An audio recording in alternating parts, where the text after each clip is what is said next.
갈라디아서 1장. 사람들이 뽑은 것도 아니요 사람들이 보낸 것도 아니요 예수 그리스도와 그분을 죽은 사람 가운데서 살리신 하나님 아버지께서 사도로 삼으셔서 사도가 된 나 바울이 나와 함께 있는 모든 형제들과 함께 갈라디아에 있는 여러 교회에 이 편지를 씁니다. 하나님 우리 아버지와 주 예수 그리스도께서 여러분에게 은혜와 평안을 주시기를 바랍니다. 예수님께서는 하나님 우리 아버지의 뜻을 따라 이 악한 세상에서 우리를 건지시려고 우리 죄를 씻기 위해 자기 몸을 바치셨습니다.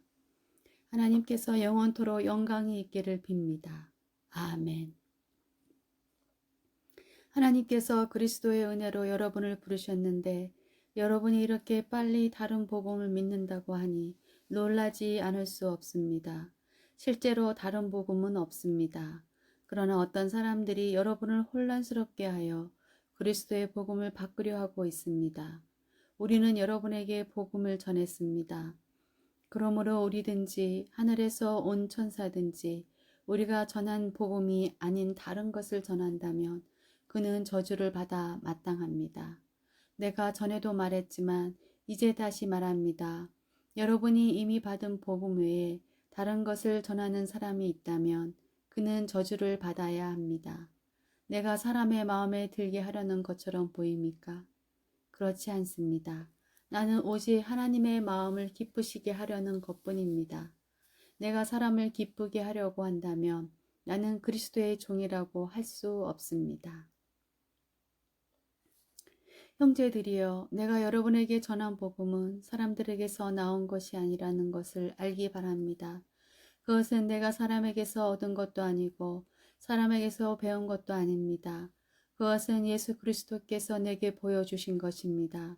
여러분은 내가 어떻게 살아왔는가를 들었을 것입니다. 나는 유대계에 속한 사람이었습니다. 나는 하나님의 교회를 몹시 받게 했을 뿐 아니라 아예 없애버리려고까지 계획했습니다. 나는 나와 나이가 비슷한 다른 유대인들보다 더 열심히 유대교를 믿었습니다. 또한 그 누구보다도 조상들의 전통을 지키는데 열심이었습니다. 그러나 내가 태어나기 전부터 하나님께서는 나를 따로 세우셔서 은혜로 나를 부르셨습니다. 그래서 나에게 하나님의 아들에 관한 복음을 이방인에게 전하게 하시려고 하나님께서 그 아들을 내게 보이셨습니다. 하나님께서 나를 부르셨을 때에 나는 어떤 혈육을 통해서도 가르침이나 도움을 받지 않았습니다. 나보다 먼저 사도가 된 사람들을 만나기 위해 예루살렘으로 올라가지도 않았습니다. 오히려 나는 곧바로 아라비아로 갔다가 다마스커스로 되돌아갔습니다. 3년 뒤에 나는 베드로를 만나려고 예루살렘으로 가서 그와 보름 동안을 함께 지냈습니다. 그리고 주님의 동생 야고보 외에는 그 어떤 다른 사도도 만나지 않았습니다. 내 말이 거짓이 아니라는 것은 하나님께서 아십니다. 그 후에 나는 시리아와 길리기아 지방으로 갔습니다. 유대에 있는 그리스도의 교회들은 나를 한 번도 만나지 못했습니다. 다만 나에 대해서 한때 우리를 박해했던 이 사람이 지금은 박해하던 그 믿음을 전하고 있다는 말만 들었을 뿐입니다. 그래서 이 성도들은 나로 인해서 하나님께 찬양했습니다. 2장.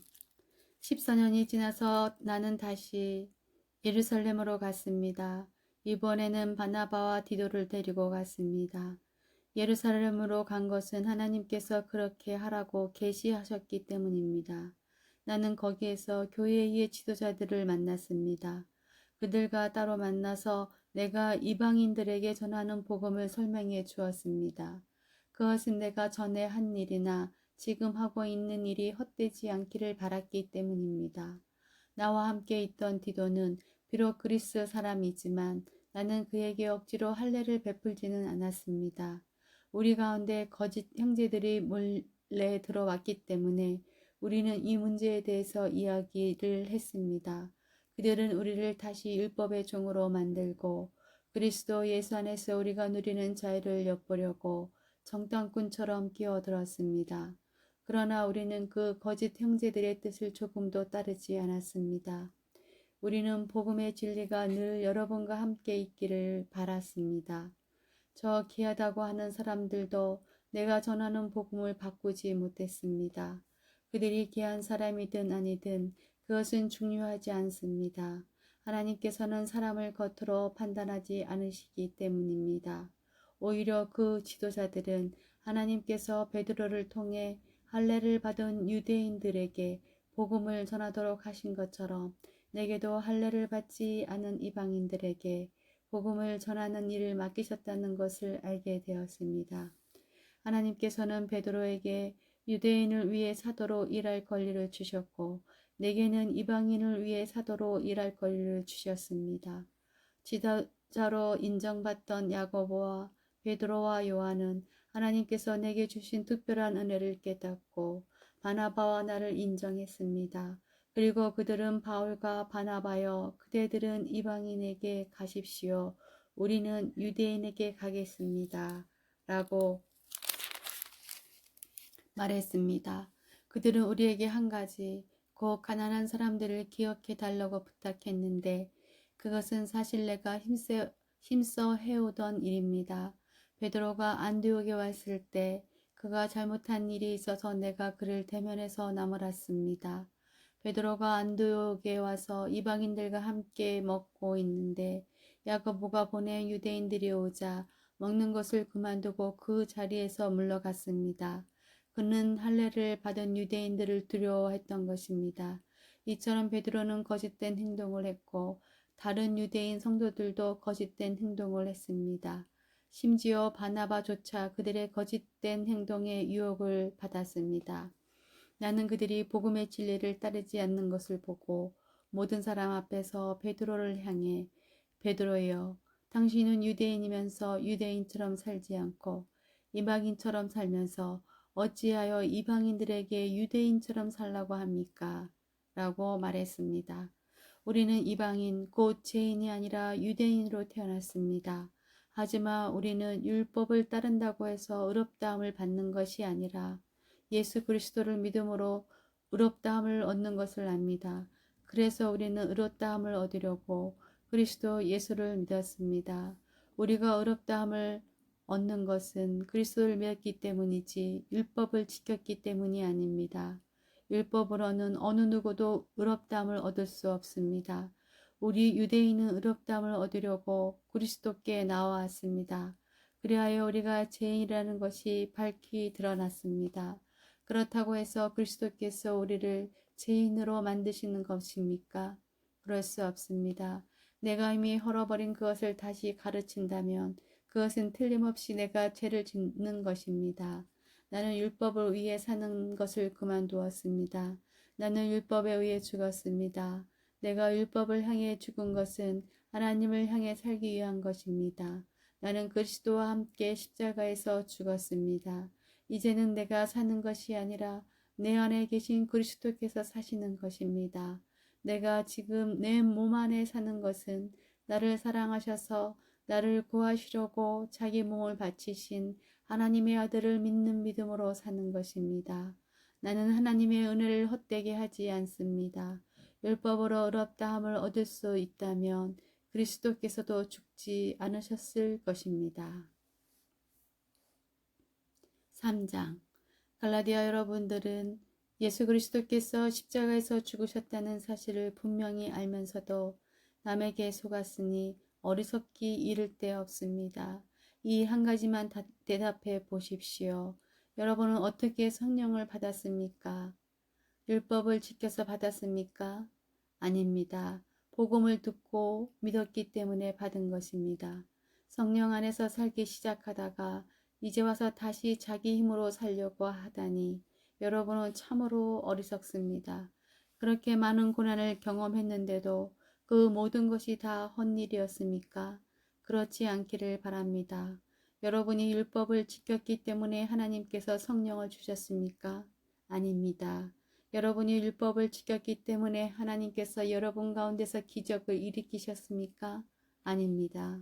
하나님께서 성령을 주시고 기적을 일으키신 것은 여러분이 복음을 듣고 믿었기 때문입니다. 성경에도 아브라함에 대해서 같은 말씀이 있습니다. 아브라함이 하나님을 믿으니 하나님께서 아브라함의 믿음을 받으시고 그를 의롭다고 여기셨다. 그러므로 여러분은 믿음으로 사는 사람이 참 아브라함의 자녀라는 것을 알아야 합니다. 또 성경은 장차 일어날 일, 곧 하나님께서 이방인을 믿음으로 의롭게 하여 줄 것을 미리 일러 주었습니다. 이 복음을 먼저 아브라함에게 전했는데 그것은 모든 민족이 너로 말미암아 복을 받을 것이다 라는 성경 말씀과 같은 것입니다. 아브라함이 이를 믿으니 그 믿음 때문에 복을 받았습니다. 누구든지 믿는 사람은 아브라함처럼 복을 받습니다. 그러나 율법을 의지하는 사람은 다 저주를 받습니다. 성경에도 이렇게 적혀 있습니다. 율법책에 적혀 있는 것을 다 지키지 않는 사람은 저주를 받는다. 율법을 통해서는 하나님으로부터 의롭다함을 얻지 못한다는 것이 분명합니다. 성경에 이렇게 적혀 있습니다. 의인은 믿음으로 말미암아 살 것이다. 율법은 믿음에서 생겨난 것이 아닙니다. 율법을 지키는 사람은 율법으로 인해 살 것이다 라는 말씀도 있습니다. 그리스도께서는 율법이 우리에게 씌운 저주를 거두어 가셨습니다. 그리스도께서 우리를 대신해서 저주를 받으셨습니다. 성경에도 이렇게 적혀 있습니다. 나무에 달린 사람은 다 저주를 받은 것이다. 그리스도께서 그렇게 하신 것은 하나님께서 아브라함에게 약속하신 복이 이방인들에게도 미치게 하기 위함입니다. 이 복은 예수 그리스도를 통해 옵니다. 예수님은 우리로 하여금 하나님께서 약속하신 성령을 믿음으로 받게 하기 위해 죽으셨습니다. 형제들이여, 예를 들어서 말하겠습니다. 사람들 사이에서도 약속을 맺으면 아무도 그 약속을 무효로 하거나 어떤 것을 덧붙일 수 없습니다. 하나님은 아브라함과 그 자손에게 약속하셨습니다. 그런데 하나님은 여러 사람을 가리키는 말로 그 자손들이라 하시지 않고 오직 한 사람을 가리키는 말로 내 자손이라고 말씀하셨습니다. 그 한 사람이 바로 그리스도이십니다. 내 말의 뜻은 이렇습니다. 하나님께서 아브라함과 맺으신 언약을 그보다 430년 뒤에 나온 율법이 없앨 수 없다는 것입니다. 만약 우리가 받을 유업이 율법을 통해서 온다면 그것은 약속에서 나온 것이 아닙니다. 하지만 하나님께서는 약속하신 것에 따라 아브라함에게 복을 베풀어 주셨습니다. 그렇다면 율법은 무엇을 위해 있습니까? 율법을 사람에게 주신 것은 하나님께서 약속하신 아브라함의 특별한 자손이 오실 때까지 제가 무엇인지를 밝히기 위해서입니다. 율법은 하나님께서 중보자의 손을 빌어 전사들을 시켜 만든 것입니다. 그러나 중보자는 한편에만 속해 있지 않습니다. 하지만 하나님은 한 분이십니다. 그렇다면 율법은 하나님의 약속과 반대되는 것입니까? 그럴 수 없습니다. 만약 사람에게 생명을 주는 율법이 있었다면 우리는 그 율법을 지킴으로써 의롭다함을 얻었을 것입니다. 성경은 온 세상이 죄에 갇혀 있다는 것을 보여주셨습니다. 이는 믿음을 통한 약속을 주시기 위한 것으로 오직 예수 그리스도를 믿는 사람들만 받을 수 있습니다. 이 믿음이 오기 전에는 우리가 율법에 갇혀 있었습니다. 하나님께서 장차 올 믿음의 길을 보여주실 때까지 우리에게는 자유가 없었습니다. 그리스도께서 오시기 전까지는 율법이 우리의 선생이었습니다. 그러나 그리스도께서 오신 뒤에는 우리가 믿음으로 인해 의롭다함을 받을 수 있게 되었습니다. 이제 믿음의 길이 나타났으므로 다시는 우리가 율법에 갇혀 있을 수 없습니다. 여러분은 그리스도 예수를 믿는 믿음을 통해 하나님의 자녀가 되었습니다. 여러분은 모두 세례를 받아 그리스도와 연합하였으며 그리스도로 옷을 삼아 입었습니다. 그리스도 안에서는 유대인이나 그리스인이나 종이나 자유인이나 남자나 여자나 차별이 없습니다. 여러분은 그리스도 예수 안에서 모두 하나입니다. 여러분은 그리스도에게 속한 사람입니다. 그러므로 여러분은 아브라함의 자손입니다. 하나님께서 아브라함에게 하신 약속대로 여러분은 하나님께서 주시는 모든 복을 받습니다. 4장. 내가 또 이 말을 하려고 합니다. 아버지의 재산을 물려받을 사람이 아이라면 그가 모든 것의 주인이라 하더라도 종과 다를 것이 없습니다. 어린이 되기 전까지는 그를 돌봐줄 사람의 말을 따라야 합니다. 그러나 그 아버지가 정한 때가 이르면 자유인이 됩니다. 이와 마찬가지로 우리도 전에는 어린아이와 같았습니다. 우리는 이 세상의 헛된 가르침 아래에서 종노릇했습니다. 그러나 정한 때가 이르자 하나님께서 자기 아들을 보내셨습니다. 그 아들은 여자에게서 났고 율법 아래에서 살았습니다. 그것은 율법 아래에 있는 사람들을 구원하셔서 그들을 자기 자녀로 삼으시기 위해서입니다. 여러분은 하나님의 자녀입니다. 그래서 하나님께서 그 아들의 영을 여러분 마음에 보내주셔서 여러분이 하나님을 아버지, 사랑하는 아버지라고 부를 수 있게 하셨습니다. 여러분은 이제 종이 아니라 하나님의 자녀입니다. 여러분이 하나님의 자녀가 되었으므로 하나님께서 여러분에게 유업을 주실 것입니다. 옛적에는 여러분이 하나님을 알지 못하여 사실 신이 아닌 것들에게 종노릇했습니다. 그러나 이제는 여러분이 참 하나님을 압니다. 뿐만 아니라 하나님께서 여러분을 아십니다. 그런데 어찌하여 전에 여러분이 따르던 약하고 헛된 가르침으로 다시 돌아가려 합니까? 어찌하여 그런 것들에게 종노릇하려 합니까? 여러분은 아직도 날과 달과 계절과 해를 섬기고 있습니다. 그러니 내가 여러분을 위해 애쓴 것이 헛된 일이 될까봐 두렵습니다. 형제들이여, 내가 여러분과 같이 되었으므로 여러분도 나와 같이 되기를 바랍니다. 이제까지 여러분은 내게 잘해 주었습니다. 여러분도 알다시피 내가 여러분에게 처음으로 복음을 전하게 된 것은 내 몸의 병 때문이었습니다.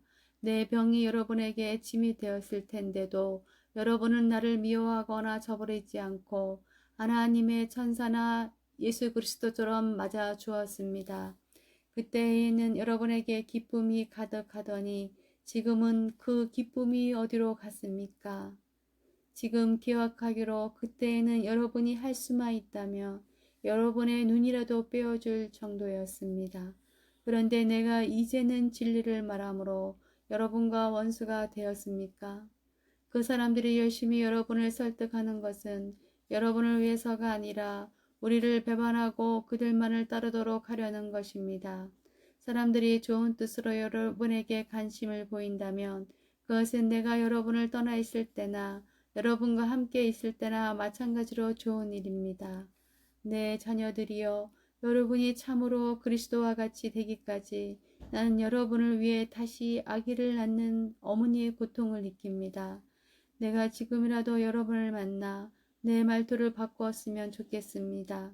여러분 일에 대해 어떻게 해야 좋을지 모르겠습니다. 여러분 가운데는 모세의 율법 아래에 있으려는 사람이 있습니다. 말해 보십시오. 여러분은 율법이 하는 말을 알지 못합니까? 성경은 아브라함에게 두 아들이 있었는데 한 아들의 어머니는 여종이었고 다른 아들의 어머니는 자유인이었다고 말합니다. 여종에게서 난 아브라함의 아들은 육체를 따라 태어났으나 자유인에게서 난 아들은 하나님의 약속을 따라 태어났습니다. 이것은 비유입니다. 이 여자들은 하나님과 사람이 맺은 두 언약과 같습니다. 한 언약은 하나님께서 시내산에서 정하신 율법입니다. 이 언약 아래에 있는 사람은 종과 같습니다. 하갈이 바로 이 언약과 같습니다. 이 하갈은 아라비아에 있는 시내산과 같으며 지금 이 땅에 있는 예루살렘과 같습니다. 하갈 자신도 종이며 그 후손도 율법에 매인 종입니다. 그러나 위에 있는 하늘의 예루살렘은 자유스러운 여자와 같습니다. 그는 우리 어머니입니다. 성경에 이렇게 적혀 있습니다.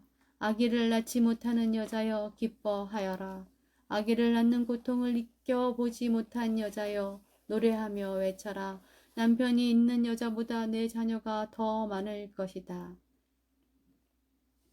형제들이여, 여러분은 이삭과 같이 하나님의 약속을 따라 태어난 하나님의 자녀입니다. 사람의 방법으로 태어난 아들이 성령의 방법으로 태어난 아들을 괴롭혔듯이 지금도 그러합니다. 그러나 성경이 무엇을 말합니까? 여종과 그 아들을 내어 쫓아라. 자유인의 아들은 아버지 것을 다 물려받으나 여종의 아들은 아무것도 받지 못할 것이다. 그러므로 형제들이여, 우리는 여종의 자녀가 아니라 자유한 여자의 자녀입니다. 5장. 그리스도께서 우리를 해방시키셔서 우리는 자유롭게 되었습니다. 그러므로 굳게 서서 다시는 율법의 종이 되지 마십시오. 나 바울의 말을 들어보십시오. 여러분이 할례를 받고 율법으로 돌아간다면 그리스도는 여러분에게 아무런 도움이 되지 못합니다. 내가 다시 모든 사람에게 경고합니다. 여러분이 만약 할례를 받는다면 여러분은 율법 전체를 지켜야 합니다. 여러분이 율법을 지켜서 의롭다함을 얻으려고 한다면 여러분은 그리스도에게서 끊어지고 하나님의 은혜에서 멀어지게 됩니다. 그러나 우리는 성령의 도우심을 받아 믿음으로 의롭다 여김을 받는 이 소망을 간절히 기다립니다. 우리가 그리스도 예수 안에 있다면 할례를 받았느냐 받지 않았느냐는 중요하지 않습니다. 중요한 것은 사랑으로 말미암아 나타나는 믿음뿐입니다. 여러분은 지금까지 다 잘 달려왔습니다. 그런데 누가 여러분을 막아 진리를 따르지 못하게 합니까? 그런 유혹은 여러분을 부르신 분에게서 나오지 않았습니다. 조심하십시오. 적은 누르기 반죽 모두를 부풀게 합니다. 그러나 나는 여러분이 그런 다른 생각들을 따르지 않을 줄로 믿습니다. 누구든지 여러분을 혼란하게 하는 사람은 심판을 받을 것입니다. 형제들이여, 나는 할례를 받아야 한다고 가르치지 않습니다. 내가 할례를 가르친다면 어째서 아직도 박해를 받겠습니까? 내가 지금까지 할례를 가르쳤다면 십자가를 전하는 어려움도 사라졌을 것입니다. 여러분을 어지럽히는 사람들은 차라리 스스로 고자가 되어버리는 것이 좋겠습니다. 형제들이여, 하나님께서 여러분을 부르셔서 자유인이 되게 하셨습니다. 그러나 그 자유를 육체의 욕망을 채우는 괴로 삼지 말고 사랑으로 서로 섬기십시오. 모든 율법은 내 이웃을 내 몸과 같이 사랑하여라 하신 한 계명 속에 다 들어 있습니다. 여러분이 서로 해치고 헐뜯는다면 양쪽 다 멸망할 테니 조심하십시오. 그러므로 내가 말합니다. 성령을 따라 사십시오. 그러면 육체의 욕망을 따라 살지 않게 될 것입니다. 육체의 욕망은 성령을 거스리고 성령이 바라시는 것은 육체의 욕망을 거스립니다. 이들은 서로 반대되는 것이므로 여러분의 욕망대로 살 수 없게 합니다. 성령께서 이끄시는 대로 살면 여러분은 율법 아래에 있지 않게 됩니다. 육체가 하는 일은 분명합니다. 곧 음행과 더러움과 음란과 우상 섬기기와 마술과 미움과 다툼과 질투와 하내기와 이기심과 편 가르기와 분열과 시기와 술 취하기와 흥청거리는 잔치와 같은 것들입니다. 전에도 경고했지만 이제 다시 경고합니다. 이런 일을 하는 사람은 하나님의 나라에 들어가지 못합니다. 그러나 성령의 열매는 사랑과 기쁨과 평화와 오래 참음과 자비와 착함과 성실과 온유와 절제입니다. 이런 것들을 금지할 율법이 없습니다. 그리스도 예수께 속한 사람은 자기 육체를 정욕과 욕망과 함께 십자가에 못 박았습니다. 우리가 성령으로 새 생명을 얻었으므로 성령을 따라 살아야 합니다. 그리고 교만하지 말고 서로 다투거나 시기하지 말아야 합니다. 형제들이여, 여러분은 가운데서 누구든지 죄지은 사람이 있거든 신령함을 지닌 여러분이 온유한 마음으로 그를 바로 잡아야 합니다. 그러나 여러분도 유혹에 빠지지 않도록 조심하십시오. 여러분은 서로 다른 사람의 짐을 들어주십시오. 그것이 그리스도의 법을 이루는 길입니다. 아무것도 아닌 사람이 무엇이나 된 것처럼 행동한다면 그것은 자기를 속이는 일입니다. 자기를 다른 사람과 비교하지 마십시오. 사람은 저마다 자기 일을 살펴야 합니다. 그러면 자랑할 일이 자기에게만 있을 것입니다. 사람은 저마다 자기 일에 책임을 져야 합니다. 하나님의 가르침을 배우는 사람은 가르치는 사람과 모든 좋은 것을 나누어야 합니다. 스스로 속이지 마십시오. 하나님을 속일 수는 없습니다. 사람은 자기가 심은 대로 거둘 것입니다. 자기 육체의 욕망대로 심는 사람은 육체로부터 썩을 것을 거둘 것이며 성령의 뜻을 따라 심는 사람은 성령으로부터 영원한 생명을 거둘 것입니다. 선한 일을 하다가 낙심하지 말아야 합니다. 때가 이르면 영원한 생명을 거둘 것이므로 포기하지 말아야 합니다. 기회가 닿는 대로 모든 사람에게 선한 일을 해야 합니다. 특히 믿음의 가정에 그렇게 해야 합니다. 내 손으로 이렇게 여러분에게 큰 글자로 씁니다. 여러분에게 억지로 할례를 받도록 하려는 사람들이 있습니다. 그들은 육체를 꾸미기 좋아하는 사람들입니다. 그들은 그리스도의 십자가를 따르면 박해를 받을까 봐 두려워하고 있습니다. 할례를 받은 사람들이 스스로도 율법을 지키지 않으면서 여러분에게는 할례를 받게 하려는 것은 여러분에게 한 일을 가지고 자랑하기 위함입니다. 그러나 내게는 우리 주 예수 그리스도의 십자가 말고는 아무것도 자랑할 것이 없습니다. 그리스도의 십자가를 통해 세상은 나에 대해서 죽었고 나는 세상에 대해서 죽었습니다. 할례를 받느냐 받지 않느냐 하는 것이 중요한 것이 아닙니다. 중요한 것은 하나님의 새로운 백성이 되는 것입니다. 이 규칙을 따르는 사람, 곧 하나님의 모든 백성에게 평화와 자비가 있기를 바랍니다. 그러므로 이제부터는 나를 괴롭히지 마십시오. 내 몸에는 그리스도 예수의 흔적이 있습니다. 형제들이여, 우리 주 예수 그리스도의 은혜가 여러분의 심령에 있기를 빕니다. 아멘.